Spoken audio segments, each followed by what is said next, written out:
आरू की पलकें धीमे से फड़फड़ाए और इस बार उसकी आंखें खुल गई। आंखें खुलते ही उसे सबसे पहले नव का चेहरा नजर आया। वो हल्के से मुस्कुरा दी। नव की आंखों से आंसू बह निकले। आरू ने अपनी एक उंगली हिलाकर नव को अपने पास आने का इशारा किया। नव जल्दी से उसके पास आया और उसका हाथ पकड़ के बैठ गया। दादा, आप। आरू बोलने की कोशिश कर रही थी पर ऑक्सीजन मास्क दर्द की वजह से उससे बोला नहीं जा रहा था। तू चुप कर, बहुत बोलती है, अब बिल्कुल भी नहीं बोलेगी। नव ने आरू को डांटते हुए कहा तो आरू ने उसे अपने पास आने का इशारा किया। नव अपना कान आरू के पास ले गया तो वो धीमे से बोली, दादा, मैं तो बिल्कुल बोलती ही नहीं, चुप ही रहती हूँ। आरू के इतना बोलते ही नव नम आंखों से ही मुस्कुरा उठा। नव आरू से दूर हुआ फिर बोला, हाँ तू तो बिल्कुल बोलती ही नहीं, बस तेरी जुबान ज्यादा चलती है। अब चुप करके आराम कर और जल्दी से उठ जा, तुझे बहुत सारी डांट लगानी है मुझे। आरू ने अपनी पलकें झपका दी। तभी घर से आए सब लोग इमरजेंसी वार्ड में आ गए। अबीर ने जब एक साथ इतने लोगों को देखा तो अपना माथा पीट लिया। वहां पे मौजूद वार्ड बॉय फौरन सबको रोकते हुए बोले, all of you can not come to the emergency ward together, it is not allowed for so many people to come here. Uncle aunty, नानी, आप सब लोग एक साथ नहीं मिल सकते एक टाइम पर, बस दो ही लोग मिल सकते हैं और अभी आरू कमजोर भी है, इसलिए इतने लोगों को एक साथ देखकर वो पैनिक हो सकती है। अबीर सबको अपने साथ बाहर ले जाते हुए बोला। सभी बेमन से बाहर चले गए। आदि अंदर आया ही नहीं था, उसकी हिम्मत नहीं हो रही थी कि वो अंदर जाके आरू को देखे। नव थोड़ी देर तक आरू को ऐसे देखता रहा, फिर उसके सर पे हल्का सा हाथ फेरकर बाहर चला गया। सब धीरे धीरे आरू से मिले। आखिर में आदि बड़ी मुश्किल से हिम्मत जुटाकर अंदर आया। उसके साथ ही राम भी था और अबीर पहले से ही आरू के पास था। राम आरू के पास आकर खड़ा हो गया और अपने हाथ बांधकर उसकी तरफ घूरते हुए बोला, तू बहुत बुरी है, कितनी ज्यादा नालायक। वेट, नालायक नहीं, नालायकनी, कितनी ज्यादा नालायकनी है तू, ऐसे कोई करता है। इतना बोलते बोलते राम की आवाज भारी हो गई और उसकी आंखों से आंसू उसके गालों पर लुढ़क आए। अबे भोलू, राम रो क्यों रहा है? आरू ने कहा। उसका ऑक्सीजन मास्क अभी निकाल दिया था क्योंकि अब वो ठीक फील कर रही थी। मुझे तुझसे बात नहीं करनी, नाराज हूं मैं तुझसे, वो भी बहुत से भी बहुत ज्यादा। राम ने कहा तो आरू उसे घूरने लगी। वहीं आदि बस एकटक आरू को घूर रहा था, क्योंकि उसने अभी तक एक भी बार उसकी तरफ नहीं देखा था। तेरा ये ड्रामा कितने सेकंड चलेगा राम?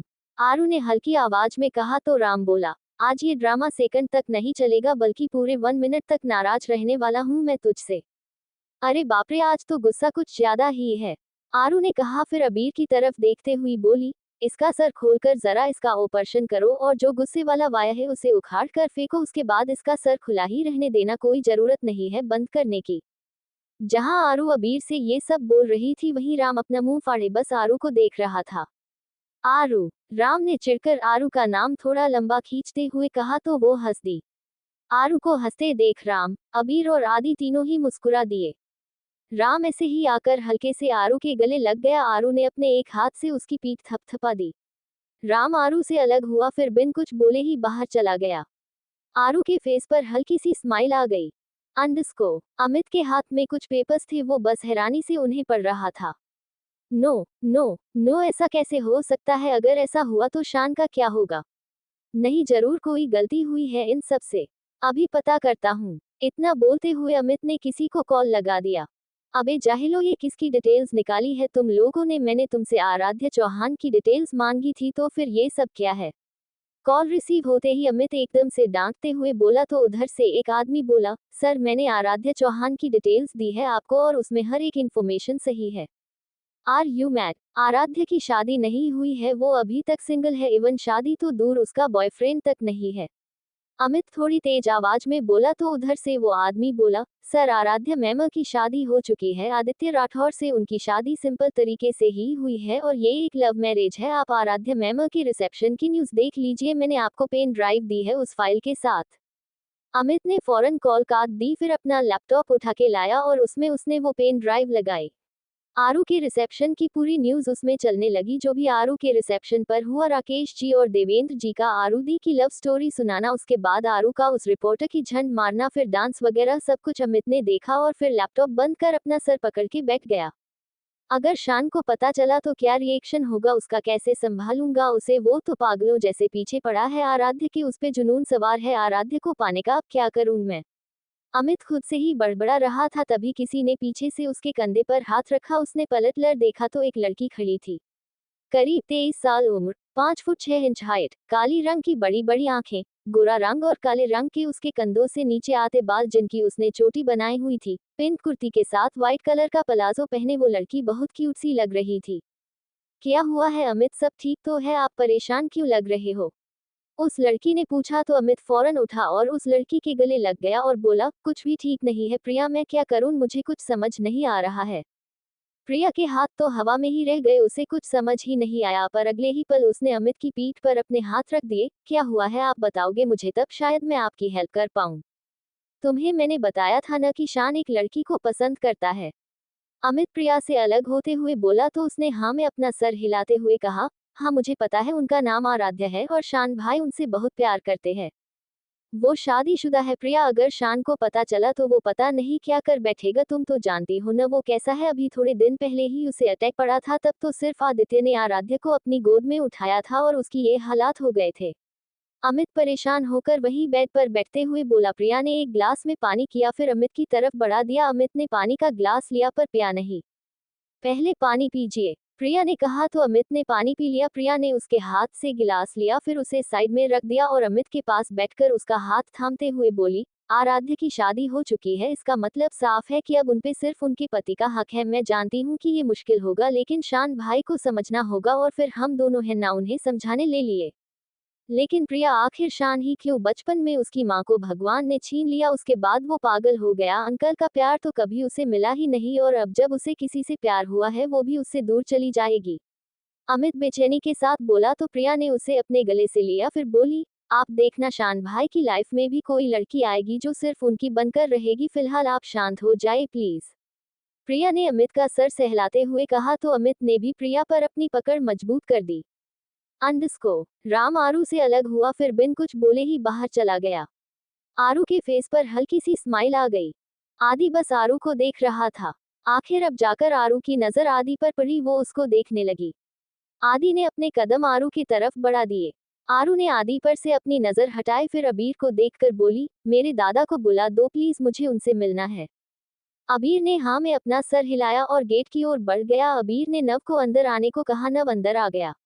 नव अभी गेट पर ही पहुंचा था तभी आदि आरू के पास आकर बोला, कैसी हो अब तुम। मैं ठीक हूँ लेकिन तुम कौन हो। आरू आदि को ऊपर से नीचे तक देखते हुए बोली तो आदि हैरानी से आरू को देखने लगा। वहीं गेट पर खड़े अबीर और नव ने ये बात सुनी तो वो भी हैरान रह गए। ये तुम क्या बोल रही हो साहिबा, मैं तो। आदि अभी बोल ही रहा था तब तक आरू बोली, कौन साहिबा, मैं कोई साहिबा नहीं हूँ, तुम्हें कोई गलतफहमी हुई है, मेरे दादा कहाँ पर है, दादा दादा। आरू नव को आवाज देने लगी तो नव फौरन वहां पर आ गया। आदि बस अपनी नीली नीली नम आंखों से एकटक आरू को देख रहा था। दादा ये कौन है, आरू ने आदि की तरफ देखते हुए नव से कहा तो नव हैरानी से बोला, आरू तू ये कैसी बातें कर रही है, तू आदि को नहीं जानती। नहीं दादा, कौन आदि, मैं नहीं जानती इसको और मेरा सर दर्द कर रहा है। आरू ने अपना एक हाथ अपने सर पे रखते हुए कहा तो नव बोला, आरू ये आदि है तेरा पति, तू इसे क्यों नहीं पहचान रही। ये और मेरा पति, नो चांस, मेरे मिस्टर हबी तो कितना स्मार्ट और हैंडसम सा है, उसके बाल भी कितने अच्छे लगते हैं और इसके बाल देखो आप चिड़िया का घोंसला लग रहे हैं। आरू मुंह बनाते हुए बोली तो नव और अबीर हंसने लगे, वहीं आदि की आंख से आंसू उसके गाल पर लुकाया। अच्छा तुम लोग बात करो, हम दोनों बाहर सब देखते हैं। इतना बोलकर नव अबीर को अपने साथ लेकर चला गया। आदि अभी भी वहीं पर खड़ा था। अच्छा तुम लोग बात करो, हम दोनों बाहर सब देखते हैं। इतना बोलकर नव अबीर को अपने साथ लेकर चला गया। आदि अभी भी वहीं पर खड़ा था। आरू ने घूरकर आदि को देखा फिर बोली, तुम यहाँ पर क्यों खड़े हो, जाओ यहाँ से, मेरे मिस्टर हबी को बुलाओ, मुझे उससे बात करनी है। आदि मुस्कुरा दिया, उसने अपने बालों को अपने हाथ से संभाला फिर आरू की तरफ बढ़ते हुए बोला, हाँ तो मुझे किसी ने बताया कि मेरी साहिबा मुझे याद कर रही थी। आरू ने अपना चेहरा दूसरी तरफ कर लिया और एक प्यारी सी मुस्कान उसके चेहरे पर आ गई। पर उसने अपनी मुस्कान छिपाई फिर आदि की तरफ देखा। आदि आरू के एकदम पास आकर बैठ गया। आरू ने आदि को अपनी उंगली से झुकने का इशारा किया। आदि आरू की तरफ हल्का सा झुक गया। तुम्हारी गर्दन में मोच आई है। आरू ने कहा तो आदि ने जोर से नमे अपनी गर्दन हिला दी।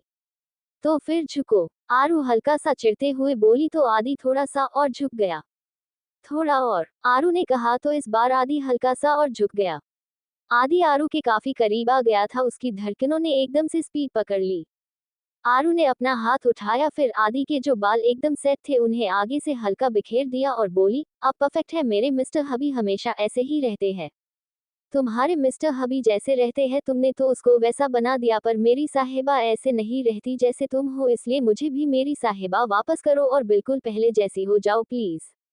You don't know but I need you, I really need you in my life. पिछले कुछ घंटे मैंने तुम्हारे बिना कैसे बिताए ये बस मुझे पता है, हर पर ऐसा लग रहा था जैसे कोई मेरी सांसें छीन रहा है। इतना बोलते हुए आदि की आंखों से आंसू की बूंद आरू के चेहरे पर जा गिरी। वो ट्रक मेरे ऊपर आने वाला था तो आने देती, जो होता मुझे होता, आखिर क्यों तुमने किया ऐसा? वैसे भी तुम तो मुझे छोड़ के जाने का बोल रही थी ना, तुम्हारे जाने के बाद वैसे भी मैं तो मर ही जाता, इससे अच्छा होता कि मैं। आदि अपनी आंखें बंद किए बस बोले ही जा रहा था, तभी आरू ने आदि के मुंह पे हाथ रख दिया। आदि ने अपनी आंखें खोली तो देखा आरू आदि को बुरी तरह से घूर रही थी, उसकी आंखें हल्की लाल पड़ रही थी। आरू गुस्से में उठने की कोशिश करने लगी, पर आदि फौरन उसे वापस लिटाते हुए बोला, हिलना भी मत वरना मैं खुद नहीं जानता मैं क्या करूंगा। तुम अपना मुंह बंद ही रखो, जब भी मुंह खोलते हो गलत ही बोलते हो, ये नहीं देख रहे कि मेरी तबीयत खराब है तो मुझे रिलैक्स फील करवाओ, पर नहीं तुम तो मुझे गुस्सा दिलाने पर लगे हो, ऊपर से मुझे ही धमकी दे रहे हो। आरू आदि को घूरते हुए बोली। आदि ने एकदम से आरू को अपने गले लगा लिया। आरू शांत पड़ गई। तभी उसके कानों में आदि की आवाज टकराई, यू स्कैर्ड मी। आरू के होठों पर एक प्यारी सी मुस्कान आ गई।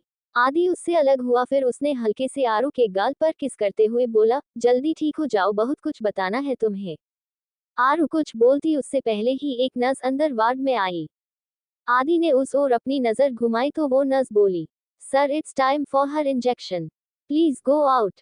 इंजेक्शन का नाम सुनते ही आरू का मुंह देखने लायक था, उसने कसकर आदि का हाथ पकड़ लिया और धीमे से बोली, मुझे नहीं लगवाना इंजेक्शन प्लीज, ऑलरेडी मेरे ये ड्रिप लगी हुई है। अरे पर ये तो बस एक इंजेक्शन ही है, मेरी साहिबा तो इतनी स्ट्रांग है कि बड़े से बड़े भालों को झेल जाए, ये तो बस छोटू सा इंजेक्शन है। आदि ने आरू के हाथ को अपने दोनों हाथों में थामते हुए कहा तो आरू रोनी सी सूरत बना के बेहद मासूमियत से बोली, इंजेक्शन से डर नहीं लगता साहब, उसकी सुई से लगता है। आरू ने जिस तरह ये बात बोली, आदि का मन करा कि वो कसकर आरू को अपनी बाहों में भर ले, लेकिन उसने अपनी भावनाओं को कंट्रोल किया और बोला, ठीक है फिर मत लगवाओ इंजेक्शन, कोई बात नहीं। आदि के इतना बोलते ही आरू खुश हो गई। पर तभी आदि ने आगे कहा, अगर तुम इंजेक्शन नहीं लगवाओगी तो तुम्हें ज्यादा दवाई खानी पड़ेगी और ज्यादा दिन तक हॉस्पिटल में भी रहना पड़ेगा, और तुम्हें रोज रोज गुलाब और चॉकलेट्स भी नहीं दी जाएंगी, और फिर तुम। आदि अभी बोल ही रहा था तब तक आरू बोली, बस बस लगवा रही हूँ इंजेक्शन, पर तुम कहीं नहीं जाओगे जब तक इंजेक्शन नहीं लग जाता। आरू मुंह बनाते हुए बोली, सिस्टर गिव हर इंजेक्शन। आदि ने वहां खड़ी नर्स से कहा तो नर्स ने कुछ कहना चाहा, तब तक आदि बोला, I am not going anywhere, you just inject her and then you may leave. Adi के इतना कहते ही नर्स चुपचाप आरू के पास आ गई, वो उसे इंजेक्शन लगाने ही जा रही थी तब तक आरू बोली, स्टॉप। वो नर्स रुक गई। आरू ने आदि की तरफ देखा, फिर अपनी आंखें बंद करते हुए बोली, ये जरूरी है क्या? आदि ने नर्स को कुछ इशारा किया, फिर बोला, इधर देखो मेरी तरफ, मेरी आंखों में डॉट विस्मयादिबोधक चिन्ह उद्धरण चिन्ह। आदि के इतना कहते ही आरू ने अपनी आंखें खोल दी। आदि एकदम से आरू के बेहद करीब आ गया, फिर बोला, जरूरी तो नहीं है ये इंजेक्शन डॉट, वैसे जरूरी तो ये भी नहीं है कि मैं तुमसे दूर रहूं। हो सकता है मैं तुम्हारे होठों पर किस कर लूं, फिर तुम्हारे होठों से होते हुए मेरे होठ तुम्हारी गर्दन पर चले जाए, फिर उसके बाद मैं तुम्हें अपनी बाहों में उठा लूं, फिर उसके बाद। आदि बोलते हुए आरू के करीब आता जा रहा था और आरू की आंखें हैरानी से बड़ी होती जा रही थी। आरू ने अपना थूक पिटका, फिर एकदम से बोली, छी, कैसी बातें कर रहे हो तुम? आरू के इस तरह बोलने से आदि बोला, कैसी बातें कर रहा हूँ मतलब? पति हूँ तुम्हारा, लीगली भी अलाउड है, और जो बोल रहा हूँ सच बोल रहा हूँ, इतना सब तो मैंने कर लिया, तुम कुछ कर पाए मेरा? क्या कर लिया? आरू हकलाते हुए बोली तो आदि फौरन बोला, तुम्हारे इंजेक्शन लगवा दिया। इतना बोलकर आदि आरू से दूर हुआ और हंसने लगा। आरू हैरानी से आदि को देखने लगी। आरू एकदम से चिढ़ गई, तुम न एक नंबर के। आरू बोल ही रही थी पर उसकी पलकें भारी होने लगी। Sir I have given her sleep injection, right now she is weak, it is important to rest her, that's why you go out now. वहां पे खड़ी नज ने कहा तो आदि ने हाँ में अपना सर हिला दिया। वो आरू के पास आया, उसने आरू के गालों को हल्के से छुआ फिर बाहर चला गया। अंडस्को यश जी एक टेबल पर बैठे थे और उनके सामने ही वो आदमी चेयर पर बंधा हुआ था। उसकी पलकें हल्की हल्की फड़फड़ा रही थी। उसके जगह जगह पट्टी कर दी और दवाई भी दे दी गई थी ताकि वो होश में आ जाए। यश जी बहुत देर से उसकी पलकों को देख रहे थे। अब उनसे रहा नहीं गया, वो उसके पास गए। उन्होंने वहीं रखा ठंडा पानी उठाकर उसके मुंह पर फेंक दिया और खींचकर एक थप्पड़ उसके मुंह पर मारा। वो आदमी एकदम से हड़बड़ा गया। उसने फौरन अपनी आंखें खोल दी। अब शायद तुझे होश आ गया है तो जल्दी भौंक, किसके कहने पर तूने आरू का एक्सीडेंट किया? यश जी गुस्से में चीखते हुए बोले। मुझे उस लड़की का नहीं बल्कि उस लड़के का एक्सीडेंट करना था। वो आदमी दर्द से करहाते हुए बोला। पर सुपीरियर आदि का एक्सीडेंट कोई क्यों करवाना चाहेगा? रूथ ने कहा। तो यश जी ने कुछ नहीं कहा, वो कुछ सोचने लगे। उन्होंने थोड़ी देर तक उस आदमी से पूछताछ की और जब उन्हें उनके सारे सवालों के जवाब मिल गए तब उन्होंने रुद्र को कुछ इशारा किया और वहां से चले गए। अंडस्को अमित चल न, जल्दी हॉस्पिटल चलते हैं, पता नहीं मेरी जान कैसी होगी, प्लीज चलना। शान अमित के आगे पीछे घूमते हुए कह रहा था पर अमित जाने की मना कर रहा था। आखिर दिक्कत क्या है यार, तू क्यों नहीं चल सकता मेरे साथ? शान ने चिढ़ते हुए कहा। तो अमित थोड़ी तेज आवाज में बोला, क्योंकि मुझे नहीं जाना है, और अगर तू गया तो मैं अंकल को बता दूंगा।